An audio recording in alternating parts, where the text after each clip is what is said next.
Hi friends, I'm Jack Watson, UI UX designer, illustrator, animator, donut connoisseur, and most of all, your host for this Illustrator logo challenge. Today, we're going to be working on creating a really simple logo by modifying shapes and then creating an enamel pin mockup for our design, all in Illustrator. Make sure that you check below the video below me today. We've got a bunch of resources down there, a bunch of links. We've got a link to your starter file to create along with us today, a link to our Illustrator Discord if you want to join to share your work. Let's get into it though. Let's get going. So, once you open your Illustrator file, this is what it will look like. Your workspace looks different than mine. You can go up to Window, Workspace, and either choose Essentials Classic or Reset Essentials Classic if you're concerned about it. When you open the file, you're going to see we've got resources to the left. I've got a bunch of notes about some of the stuff we're going to be going over today. And then on the right over here, we've got two different blank artboards. We're going to be creating a logo on one, and then we're going to be creating our pin on the other. So, when you get started brainstorming, I like to take notes, just kind of like starting to think about the brand that I want to create. I would recommend for today, for this challenge, think about a brand that makes sense to have an enamel pin design. You know, what do you think people would want? What's a product or company that people would want to like wear or represent on their pin? So I'm just gonna zoom in here, and then I'm gonna tap my text tool. And any kind of things that I take outside of the artboard, any kind of notes or any kind of sketching that I do outside of these two artboards here, it's not going to export out with our file. So it's a great place to kind of take notes and start to brainstorm what we want to create. I've already got to create an idea in mind that I want to create today, so you can feel free to follow along what I'm doing, or you can come up with your own brand, whatever you want to do. So I'm going to click to create some text here. It's going to create some point text with the type tool. And then I'm just going to scale it up and grab the selection tool, click on the corner here, holding down shift, I'm going to scale this up so it's a little bit larger. We'll make it white by clicking on the white fill in our colors over here. And I'm just going to brainstorm some ideas. I think for today I want to make a coffee or a tea shop brand pin. Coffee and tea are things people are passionate about and they want to represent, whether they're an espresso person or a loose leaf tea person. I'm a cold brew fan. I drink cold brew every morning, so I'm going to go with something along those lines, but we'll write out coffee or tea just to kind of get the brainstorming happening. And then cold brew, since that's what I want to make, cold brew coffee. You can feel free to make your own, you know, whenever you cold brew coffee. The obvious sort of place to start is we can use coffee beans in our imagery. Maybe we would to talk about the process a little bit. Cold brew is made, it's drip coffee, so it could be like drip. It uses water. You actually soak the coffee grounds overnight in cold water, so we could go with like cold or ice as like kind of like the feeling it's a cold coffee, right? But then these are kind of like, this is how I start. I start just kind of brainstorming imagery, ideas, things that I want to represent, things I want people to pick up on from the brand. But you can go, like, I start with kind of like the obvious with like the coffee bean, and then we start to get into the more niche or unique ideas. We can also think about other factors of the brand that aren't coffee related. So maybe you want to go with like cold brew has a lot of caffeine in it. Maybe you want to like represent that. You can think about like where this coffee shop is located. I'm located in Northeast Ohio, so maybe I want to kind of show that. I want to show off Northeast Ohio. Could do like cold. Northeast Ohio is kind of cold. We could do like cold fronts. Talk about the weather. We get a lot of cold fronts through here. We could also do lake effect. Since we got a lot of lake effect snow here in Ohio. We currently have snow. Let me know if there's snow where you are. So I'm just letting these ideas flow. I can kind of edit as I want to go along, but I think we've got a good list going here, so I'm actually going to start creating with shapes. So there's one important thing to note today, and that is that we're making an enamel pin, so we want to start with lines. I'm going to primarily be making my logo out of line work, because when you think about an enamel pin, how it's constructed is actually these raised metal edges, and they get filled with color that's like the enamel fills those wells they could create. So you've got raised metal edges, and then we've got to have something, we got to have those to fill our enamel into our pin. So everything that we create, we want to have like those areas kind of contained with line work. So I'm going to switch over to, not my line tool, my shapes tool over here, and I can just hold down. I'm going to get different shapes under this menu. I'm going to hit the ellipse tool. So zooming on in, zoom in a little bit. I'm going to drag out a circle to start, just a circle. We can switch to our basic default fill and stroke so we can get a line again. And I'm going to switch to none for my fill color. So now I've just got a circle, and let's start with this idea of water. Let's start with this idea of like the ripple, right? So I'm going to hit Command C and Command F to copy and paste in front. Grabbing the corners, I'll hold down Alt and Shift, and that's going to let me scale from the middle. If you just hold down Shift, you can scale kind of like from the corner, whichever corner you grab. But if you want to scale from the center, we're going to hold down Alt along with Shift, and I'm just going to drag in a little bit. And that's going to kind of create another circle in the middle. Repeating the process, Command C and Command F, I'll just drag holding Alt and or Option and Shift again, and we're going to add another circle. And when you think about water ripples, they kind of like get smaller or more closer together towards the center. So I'm going to keep that in mind as I'm doing this. I'm going to make them kind of like smaller as we get towards the center, right? So that's a good number of them. Actually, I'm going to delete one of these. We're not going to have so many. All right, there we go. So now we've got kind of like some concentric circles going on, right? And I'm going to select all of them with my selection tool, dragging to select, and I'll use Command G to make a group. So now this is going to be easier for me to kind of work with. And let's add a little bit of perspective to this. I'm just going to imply perspective by grabbing the top edge here. I'm just going to drag it down to scale it vertically, and that's going to squish it. But it's also going to make it look like we're looking like over the top surface of this, right?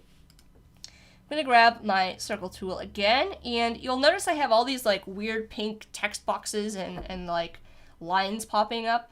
That's because I have smart guides on under View Smart Guides. It's going to come in handy right here, so if you need to find where that is, it's just under your View menu. And I'm going to hover where it says Center, and that's going to tell me that I have my Shape tool aligned right in the center of my group. And once again, I'm going to hold down Shift and Option, and I'm going to drag out a shape from the center. So now I've got a shape from the center. This kind of looks like a weird cross-section of the center of the Earth or something. But we can bring it back to coffee. So I'm going to hit Command C to copy that. And that's just going to take that shape and put it on my imaginary clipboard. It saved that shape for me. It stored it. And then I'm going to go with my direct selection tool, which is this little white arrow at the top.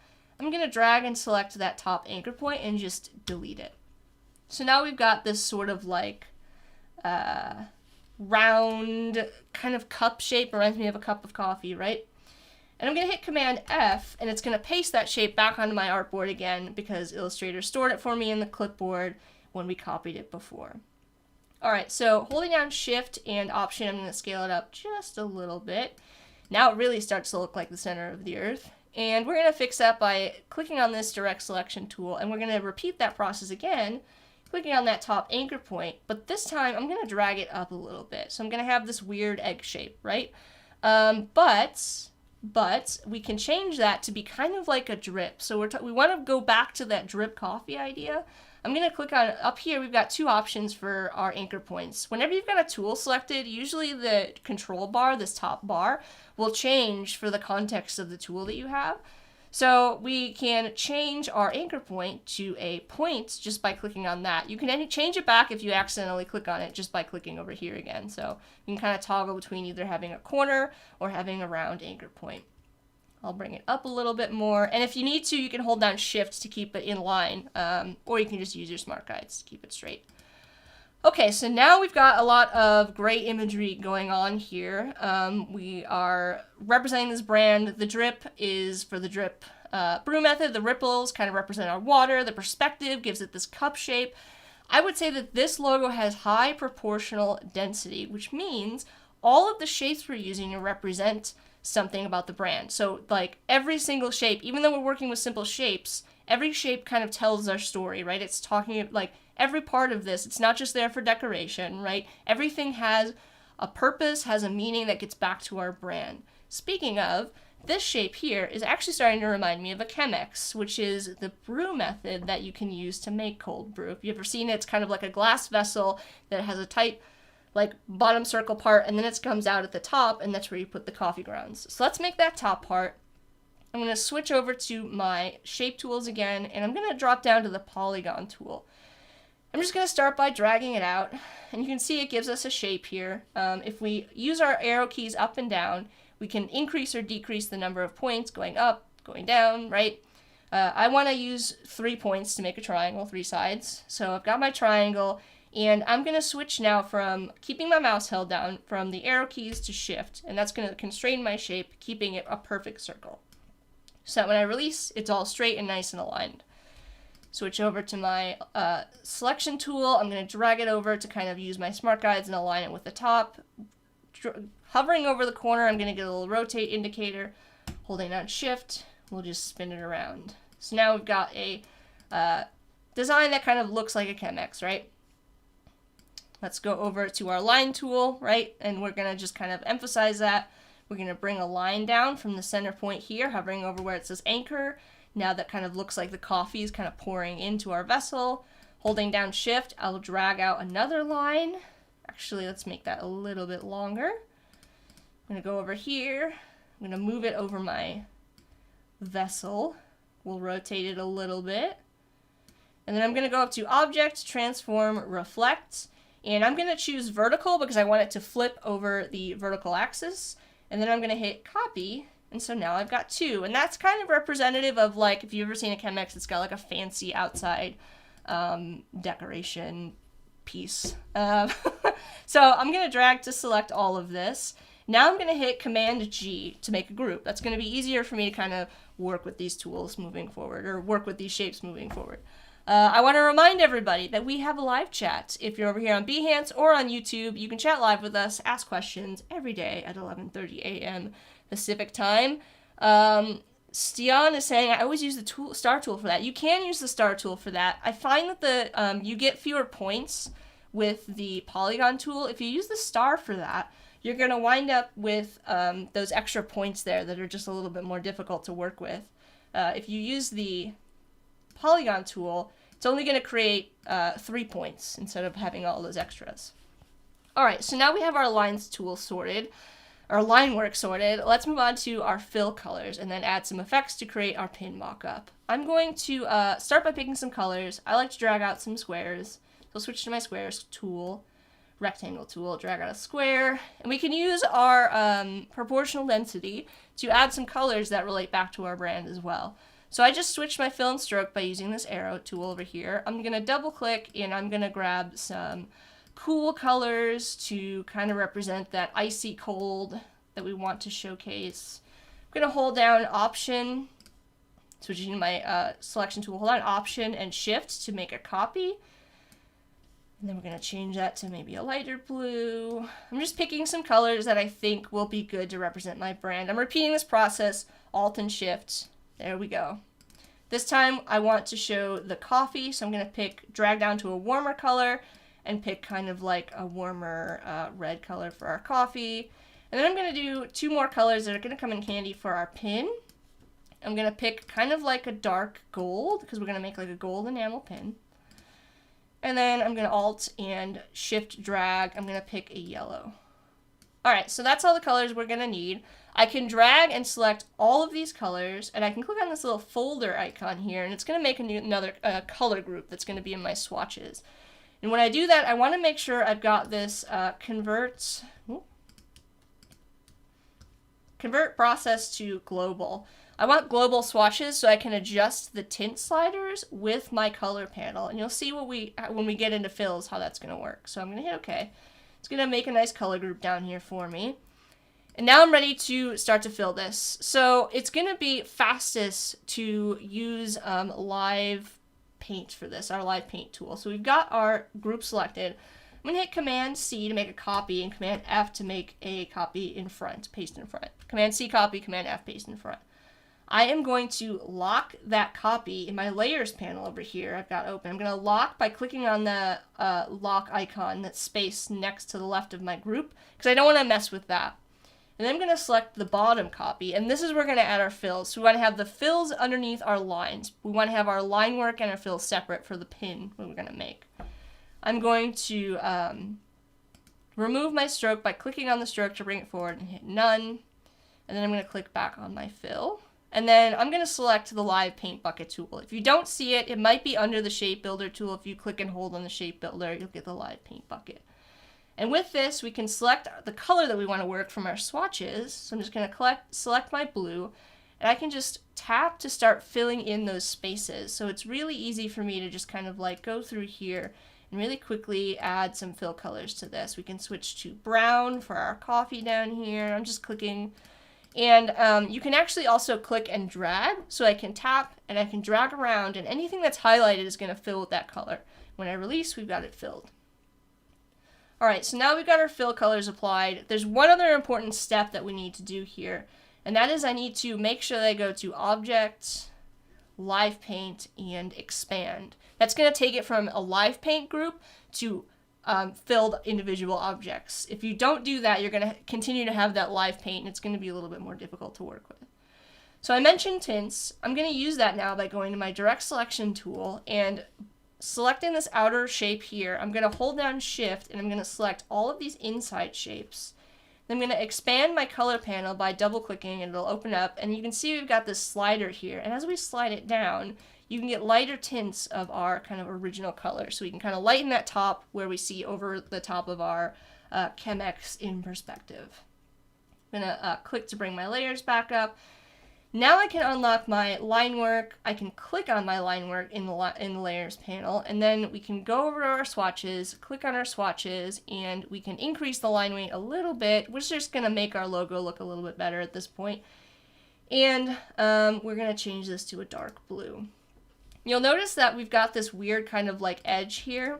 That happens sometimes with the ellipse tool. It usually has the stroke set to the inside, so I'll double click the stroke panel, and I can set that to be, instead of aligning it to the inside, we'll have it aligned to the outside.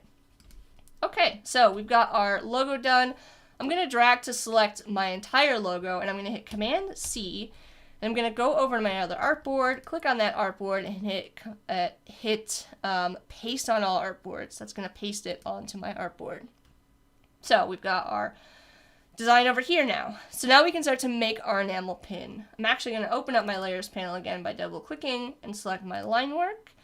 And I need to do a couple things here in order to add some depth to my logo. I want to make this look like a pin. I'm going to go to Object, Path, and I'm going to use Outline Stroke, and that's going to turn all of my paths to shapes. So that's going to give me filled shapes instead of outlined paths. And then I'm going to go to the Path Finder. If it's not visible, you can go to Window, Pathfinder, and it'll open it up for you.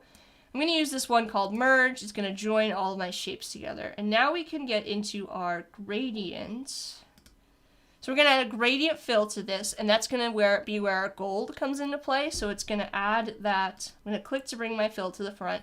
It's going to add our gold raised edge to our pin.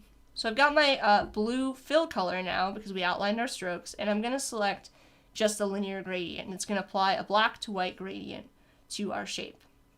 But we don't want that, we want our golds. So I'm going to go over here, and you can actually double click on each of these color stops, and you can pick from the colors that you've got in your design already. So we've got our darker gold here. I'm going to click, and it's going to apply it. I'm going to go to the left color stop, double click, and it's going to open up this window again. If you're not seeing your color swatches, you might have to click down to the next level where it says swatches. And then I'll apply my lighter gold. I can drag that swatch over a little bit just by clicking and dragging. And I can tap to add another one, double click, repeating the process, our dark gold. This looks pretty good, but it doesn't have quite the lighting that I want. I want it to have kind of an angle to it. So I'm going to go over here, and in my angle here, in my gradient panel, I'm going to type 45. So 45 is going to set it at a 45-degree angle. So now it has a little bit of a shine to it, like it's been hit by a light. Looks like somebody's asking, how do you change the paint that is used by the tool? Just by clicking on your swatch color. So we added our swatches here. when you've got the live paint bucket selected, you can just tap on that swatch, and then it's got it filled. That's got that fill color selected. You can see the little icon has that fill selected. All right, so this is looking good, but we can take it even further. I'm going to add an effect to the inside shapes, the fill shapes, that are going to make it look like those shapes on the inside are set in. So an enamel pin has like some depth to it, right? So I'm going to select my fill. I can actually just click on the group, right? And there's a little bit of a word of warning here. If you apply the effect to the group, I'm going to go to Effect, Stylize, Inner Glow. I'm going to change some settings here. So it probably comes up looking like screen is probably what you've got set up in your Inner Glow when you first applied. I had set this up to be different. So screen is a light and blending mode though, so I want to go to normal. And when I do that, it's going to change it to be, instead of having a blending mode that has a light applied to it, it's going to just apply my color. I can double click in here to pick a color that I want, just something dark. You can adjust the opacity. I think it's normally at 100. We can bring it down to like 45. And then you can increase or decrease the blur to extend your glow or contract it. So expand it farther into the shape or constrict it back so it's shorter. But you'll notice that we've got a little bit of a problem, right? I'm applying it to this group, and what's happening is it's only applying to the very outside. So if I hit OK, that looks all right, but we actually want to apply it to everything. So I'm going to hit Command Z to undo. And now in my layers panel down here, I'm going to go to the very bottom shape, and I'm going to click on the circle next to it, and then I'm going to scroll up, and then I'm going to select the very top shape. And that's going to select my individual shapes. I want to apply the effect to the individual shapes instead of the entire group. So now that I've got individual shapes selected, Illustrator actually remembers the last effect that I applied, so I don't have to go through and reapply it. I can just click up here where it says Apply Inner Glow, and it's going to keep those settings exactly as they were. And now when I do that, because I selected the individual shapes instead of the group, so we went down in here, we opened up our layer panel with the arrows, we selected them using just the holding down Shift and selecting those shapes. It's applied those to all of my inside shapes, including the inside edge of the coffee at the center. So this looks pretty good. Let's take it one level farther. I'm going to select my group again here, my fills. I'm just going to click on that, and it's going to select my fill group. I'm going to go to Effect, Stylize, and this time I'm going to add a drop shadow to set it off the background. So normally when you have a drop shadow, it's going to say something like multiply and 100. It's going to be really strong, right? This is the default setting for the drop shadow. I'm going to soften that a little bit because it's on a light background. I want to make it look like it's not so strong. So I'm going to hit normal instead of have multiply, since I just want to work with my darker color. I'm going to bring the opacity down to like something like 25%. And then we can adjust these values. If you increase the X axis, the X offset, it's going to move your shadow to the right. If you decrease it and go with a negative value, it's going to move it to the left. The same with the Y offset. If you increase it down in the positive, it's going to push your shadow down. And if you make it a negative, it's going to bring it up. So we want to have it just positive and positive. And then the blur, you can increase the blur to get a larger distance on your blur, or you can pull it back down to make it a little bit shorter. All right, so there's our pin. It's looking great. We're ready to share it in our Discord. So we're going to go to export for screens, and I would recommend either picking PNG or JPEG and exporting our artboards.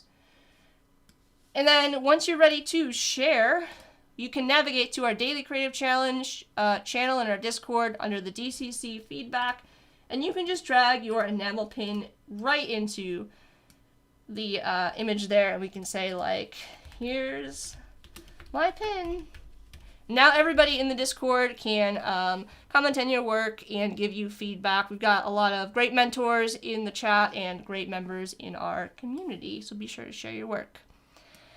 But that's going to be it for me. Thank you so much for joining me for today for a logo challenge in Illustrator. We went over so much. We went over illustrating with basic shapes, live paint, gradients, effects like inner glow and drop shadows, just to name a few. We're live here every day at 11:30 a.m. Pacific time at behance.net/Adobe Live or on our Adobe Live YouTube. I would love to see your enamel pins. Be sure to share them with us in the Discord. Again, you can find links right below me in the description to our Discord as well as our starter file if you want to grab that file to create a pin along with us. But stay here for more live content after me. Bye, everyone.